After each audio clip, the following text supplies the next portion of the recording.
大家有冇試過年年去親做身體檢查，一攞到份報告，個人就心驚驚，特別係睇到血糖嗰一欄，見到個字數都助咋咁超標少少，醫生又開始話你要注意飲食啦，如果唔係就要食藥。你心諗自己明明已經好少飲珍奶，食飯都扣咗底，點解個血糖依然好似坐過山車咁升得咁容易，降就咁難呢？其實要控制血糖，除咗一味靠戒口同食藥之外，大自然一早就留咗一啲天然胰島素俾我哋。今日我想同大家分享3款真係有科學根據，能夠幫你條血糖線變返平穩嘅茶。只要你每日早晚飲一杯，你會發現原來唔使辛苦絕食，個血糖都可以靜靜雞降返晒落嚟。好多人一聽到糖尿病或者血糖高，就覺得係去到60歲、70歲嘅老人家先至要煩嘅事。但係根據近呢幾年嘅數據，成個糖尿病年輕化嘅趨勢真係好厲害。依家好多30幾歲、40歲嘅打工仔，平時返工壓力大，坐得多，餐餐外賣，一驗血就已經發現自己有前期糖尿病。血糖高最恐怖嘅地方係佢初期完全無痛無症狀，你唔會覺得邊度唔舒服，但係佢就日日夜夜喺度破壞你全身嘅微血管。如果你唔理佢，等佢變成真嘅糖尿病，到時對眼、對個腎，甚至對隻腳嘅傷害，就真係一世都補唔返。所以如果你依家正處於邊緣人階段，或者家入面有長輩受緊血糖問題困擾，今日呢條片嘅內容，你真係一字一句都唔好漏。好啦，我哋即刻入正題。第一款要介紹嘅控糖神茶，其實大家都好熟悉，亦都好容易買得到。冇錯，就係綠茶。你可能會話綠茶我都日日飲啦，真係有咁神奇？其實綠茶之所以能夠成為降血糖嘅王牌，關鍵在於佢入面含有好豐富嘅一種兒茶素，英文叫做 EGCG。呢種成分喺未經發酵嘅綠茶入面含量最高。科學家做過好多研究，發現 EGCG 簡直就係細胞嘅開鎖佬。平時我哋食咗嘢之後，身體會將食物轉化成葡萄糖。正常情況下，胰島素會走去幫細胞開門，等啲糖分入去細胞度變成能量。但係血糖高或者有糖尿病嘅人，佢哋嘅細胞生晒銹，對胰島素冇反應，呢個就叫做胰島素抵抗。而綠茶入面嘅兒茶素就可以幫呢啲細胞除銹，大大提升細胞對胰島素嘅敏感度。當你嘅細胞重新識得開門吸糖，血液入面嘅糖分自然就會減少，血糖指數咪可以順利降落嚟咯。除咗咁之外，綠茶仲可以抑制我哋條腸入面嘅澱粉酶，意思即係話，當你餐飯食咗白飯、麵包或者粉麵嘅時候，綠茶可以幫你拖慢呢啲澱粉質轉化成葡萄糖嘅速度。咁樣做有咩好處？好處就係你食完飯之後個血糖唔會突然間飆得好高。個波幅平緩咗，對血管嘅傷害自然就減到最低。不過飲綠茶降血糖係好講究方法同時間嘅，唔係去便利店求其買支有糖嘅綠茶飲就得。首先一定要飲無糖嘅原葉綠茶。第二，沖綠茶嘅水溫唔好太高喎，最好用大概80度左右嘅熱水，因為太熱嘅水會破壞晒入面嘅兒茶素同維他命 C， 咁就嘥晒。第三，飲嘅時間好重要，我建議大家可以喺食完午餐之後嘅半個鐘到1個鐘入面飲一杯，咁樣做既可以幫手消化，又可以即時壓制住餐後血糖嘅上升。但係要記住，如果你本身胃口比較弱，容易胃痛或者胃酸倒流，就千祈唔好空肚飲綠茶，因為綠茶比較寒涼，空肚飲會好刮胃，而且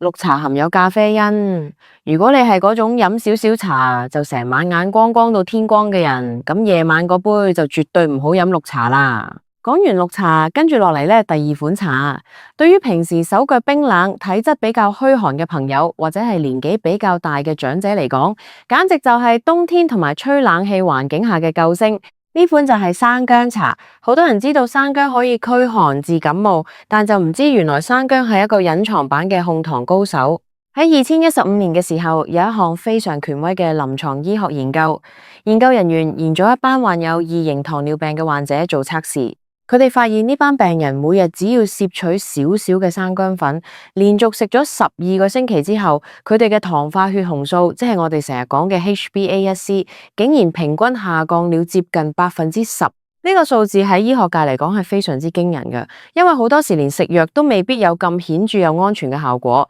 點解生薑咁勁？科學家研究員發現，生薑入面最主要嘅活性成分叫做薑辣素。呢種薑辣素有一個特異功能，就是佢可以唔需要靠胰島素幫手，直接命令你肌肉表面嘅葡萄糖轉運蛋白去工作，主動將血液入面嘅血糖吸入肌肉細胞度消耗掉。呢個機制簡直就係完美繞過咗胰島素抵抗呢個大難題。你身體嘅胰島素唔夠用或者唔靈敏咩？唔緊要，生薑幫你開條行車線，直接幫你清走血管入面嘅垃圾糖分。另外，生薑仲有極強嘅抗發炎作用，好多人都唔知其實糖尿病嘅本質就是身體長期處於一個微型嘅發炎狀態。當生薑幫你熄咗身體入面把炎之火，你嘅胰臟功能就會慢慢修復，分泌胰島素嘅能力亦都會變返好。咁生薑茶應該點樣整同埋點樣飲呢？最簡單嘅方法就是去條街度買新鮮嘅生薑，洗乾淨之後唔使去皮，因為薑皮本身都好有營養，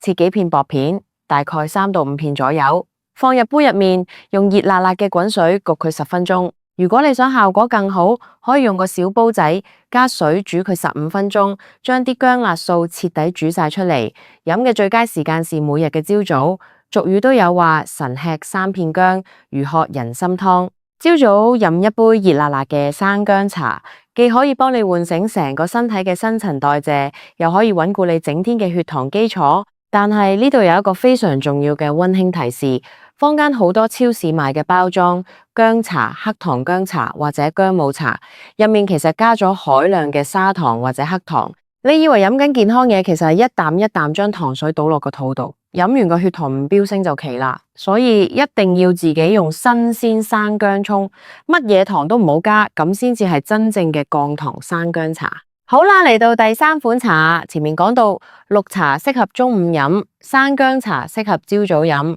咁臨瞓前點算好？好多高血糖嘅朋友都有一個好大嘅煩惱，就是睡眠質素差，一係就瞓唔着，一係就半夜好容易醒，或者一到半夜就要起身去幾次廁所。你要知道，睡眠差是血糖飆升嘅一個好大嘅幕後黑手。因為當你瞓得唔好，你身體嘅壓力荷爾蒙，即係皮質醇，就會分泌得特別多。呢種荷爾蒙會直接對抗胰島素，令到你第二日朝早一醒低，明明乜嘢都冇食，個空腹血糖都會高到嚇死人。為咗解決呢個問題，第3款我推薦嘅就是洋甘菊茶。洋甘菊茶係一款完全唔含咖啡因嘅草本茶，喺外國佢一向被譽為神經安撫劑。但除咗幫助睡眠之外，近幾年嘅醫學研究發現，洋甘菊對於控制血糖有着意想不到嘅奇效。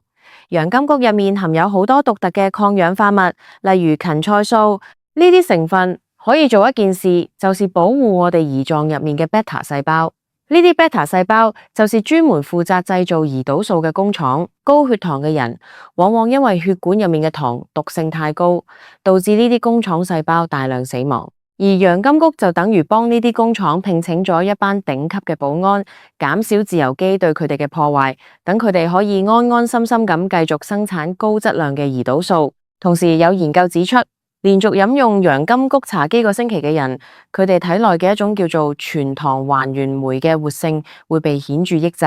呢個酶聽落好複雜，你只需要知道，當血糖高嘅時候，呢個酶會將多餘嘅糖分轉化成山梨醇。呢個山梨醇就是導致糖尿病、視網膜病變，即係白內障或者眼盲，以及神經病變，即係手腳麻痹嘅元兇。所以飲洋甘菊茶不僅僅是降血糖，佢更重要嘅角色是幫你預防糖尿病最可怕嘅併發症。我建議大家可以喺每晚臨瞓前嘅1個鐘左右，用熱水焗一杯濃濃嘅洋甘菊茶，飲完之後個人會放鬆好多，副交感神經會佔優勢，令你非常容易入睡，而且整晚都瞓得好沉。當你瞓得好，身體嘅發炎因子減少，皮質醇降落嚟，第二日朝早你再量度空腹血糖嘅時候，你就會驚喜咁發現個數字竟然會靚仔咗好多。講到呢度，我幫大家總結一個最完美嘅全日控糖茶飲時間表。你可以朝早飲一杯自製嘅新鮮生薑茶，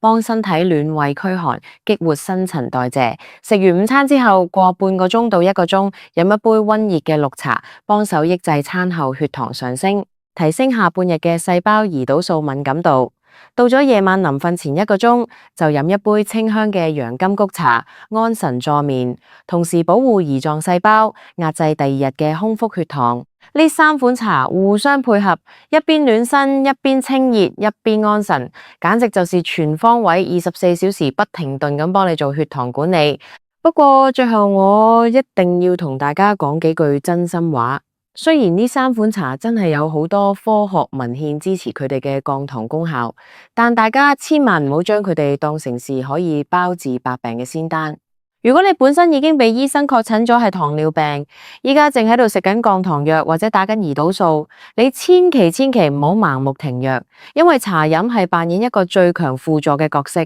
佢可以幫你慢慢改善體質，等你嘅身體機能變好。當你配合埋健康嘅作息、適量嘅運動同埋飲呢啲控糖茶一段時間之後，你返去復診嘅時候，醫生見到你份報告嘅數字持續咁進步，醫生自然會幫你減藥。甚至有一日可以同啲藥物講拜拜，千祈唔好自己自作主張走去停藥，咁樣係非常危險嘅。控制血糖係一場持久戰，佢唔需要你一日之內做啲咩轟轟烈烈嘅大改變，反而係需要你喺日常生活中建立一個健康嘅小習慣，每日早晚簡單飲一杯啱自己體質嘅茶，用最天然、最溫和嘅方式去呵護自己嘅身體。只要你願意堅持落去，給點時間同耐性，你嘅細胞去修復，你會發現健康其實冇想象中咁難，條血糖線一定會靜靜雞、平平穩穩咁降返晒落嚟。祝大家每一位都身體健康，遠離血糖煩惱。